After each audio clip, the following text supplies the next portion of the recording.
Mon cher Alexis. Mon cher Benoît. Qui est la région de la brasserie. Oh mon Dieu! J'ai même pas fait le campagne, désolé. C'est, pardon?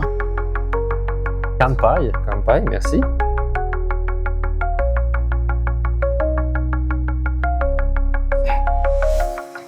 Fait qu'on a fait combien de minutes, là? Christine Mansoui, merci d'être là aujourd'hui avec nous. Donc, la fondatrice de Kikiko événements, qui a quand même remporté un prix en 2024 pour l'expérience vinicole de l'année.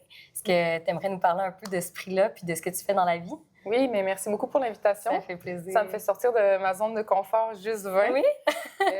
Oui, donc je suis la fondatrice de Kikiko événements. C'est une agence événementielle spécialisée dans les événements autour du vin.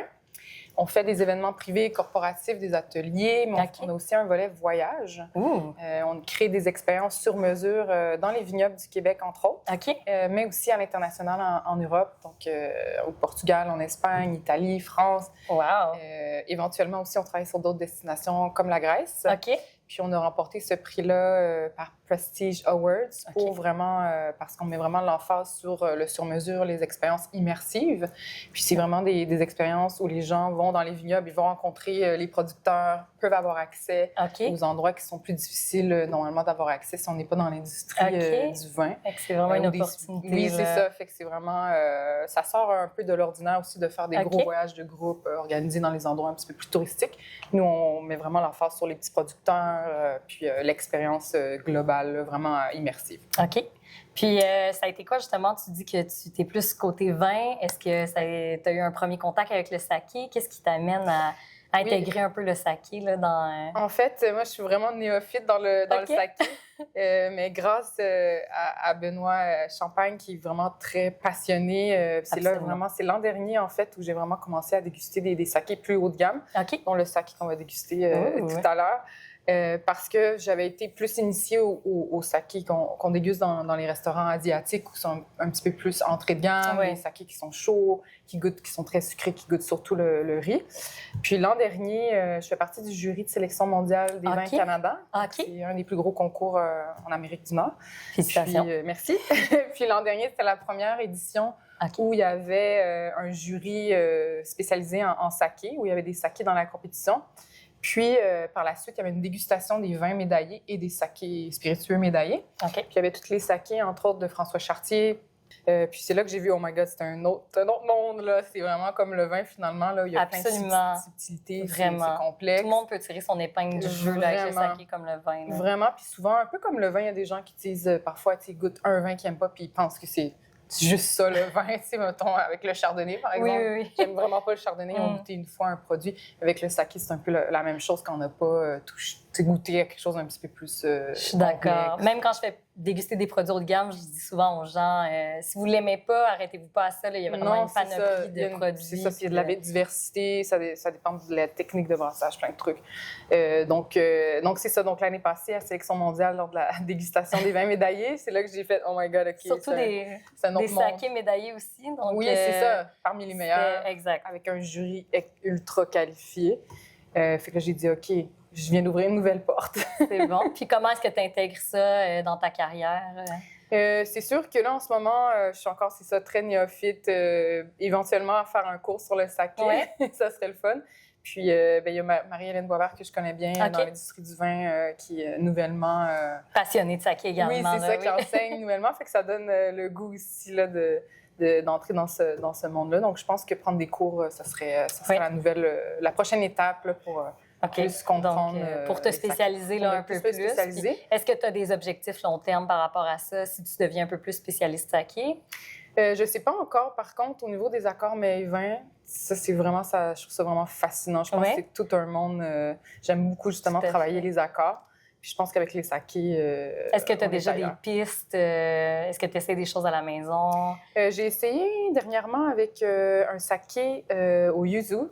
Puis un saké de Zaku, qui est un saké là, qui est à la SAQ, qui est super qualitatif, mais qui est un saké plus là, le Genotomo? Oui, c'est fou. Des fois, tu te dis ça va aller super bien, justement, avec les sushis et tout ça. Mais étant donné qu'il y a quand même assez de texture, il y a de l'alcool, ça peut prendre des mets plus riches, là. Est-ce que tu as essayé avec autre chose que des sushis? J'ai essayé avec du poulet frit. Oh. C'est super bon avec une sauce légèrement épicée, Ah ouais, ça doit mayonnaise. être très bon. C'est ça, mais on a tendance à penser le saké, ça va avec les sushis tout le Non, temps. mais en C'est fait, juste ça l'accord, là. Mais la dimension umami fait vraiment ressortir les saveurs. Fait que tout ce qui est ça a exploré, gras, je pense. salé, ouais. la viande, on sous-estime. Mais des fois, même, je trouve que ça va mieux qu'avec le vin. J'imagine, Donc, mais c'est ça que je vais tester. On va tester.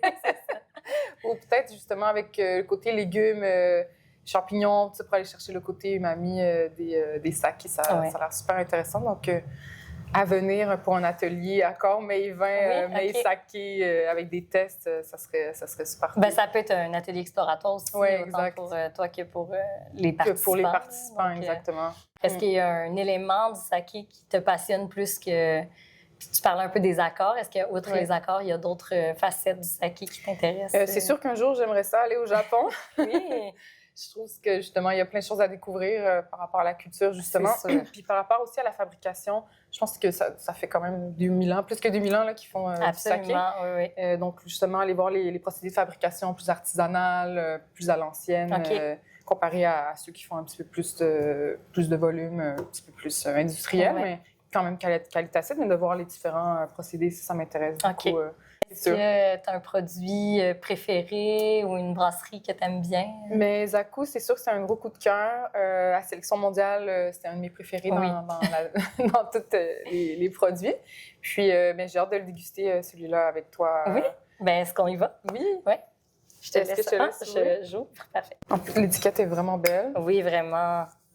Impression. Ça rappelle les pochoirs là, de la région de Mie, d'ailleurs, qui est la région de la brasserie. Oh mon Dieu! Donc, il est un peu perlant. On voit ici qu'il y a une petite pression quand même. C'est vivant. J'adore. Santé. Santé. Mais justement, dernièrement, quand j'ai ouvert les sakés, on était dans un apportez votre vin de sushi et autres, là, où on a fait notre test avec les différents plats. Et on a testé justement le même saké dans un bol plus traditionnel et dans un verre à vin. Oui. Puis c'était vraiment super intéressant de comparer le nez, les arômes dans les deux différents verres. Ah oui, donc, il y avait une grosse différence. il y avait vraiment une grosse différence, ouais. Ah ben ça vaut la peine, absolument. Là, la verrerie japonaise, c'est autant beau pour les yeux que bon au goût. Donc, ça vaut la peine. Souvent aussi, les verres, les petits verres qui ressemblent à des bols, vont avoir une texture particulière. Donc, ça va vraiment venir augmenter l'expérience, là, même au niveau du confort de la bouche puis de la texture. Là. Très, très bon. Oui, il y a un côté un peu terreux.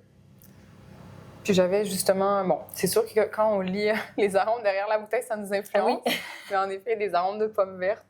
Mais j'ai beaucoup le côté C'est quand même terreux. délicat, oui, je suis d'accord. C'est un peu terreux, mais on sent le fruit, mais tout en... C'est délicat. En subtilité, là.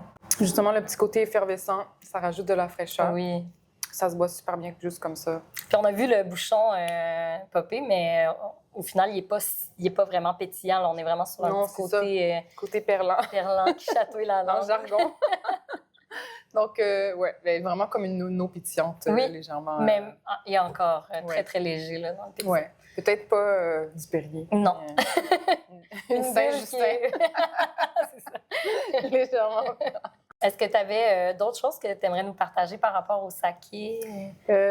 Non, mais je vais inviter justement les gens à découvrir le saké, puis à prendre justement des ateliers, à en découvrir plus sur le saké, puis enlever les préjugés justement que tous les sakés sont sucrés, ça goûte l'alcool. Ça goûte l'alcool, puis faut les boire chauds. Puis...